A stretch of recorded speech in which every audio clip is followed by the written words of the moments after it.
hear that? The pack of hounds was right. SoundHound AI beat Q2 expectations and raised its full-year guidance.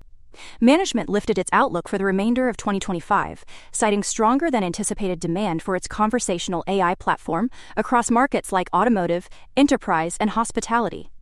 However, the company did report a significant increase in spending, with research costs rising 64% and marketing expenses jumping 180% compared to the previous year. Analysts responded positively to the news, with Wedbush reaffirming its outperform rating and raising its price target. D.A. Davidson analyst Gil Luria also reiterated a buy rating and increased his price target to $15 from $10, citing SoundHound's progress toward profitability and its capture of market share in a massive and underpenetrated total addressable market. Indeed, results were impressive, with revenue rising 217% year-over-year to $43 million, above expectations of $33 million.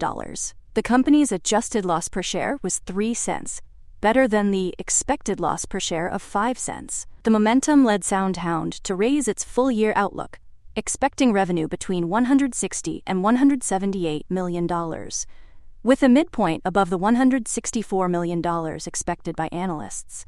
The launch of SoundHound's Vision AI, which integrates visual understanding with its voice-first platform, is expected to bolster its revenue and earnings forecasts by creating additional revenue streams, particularly in the emerging voice commerce sector.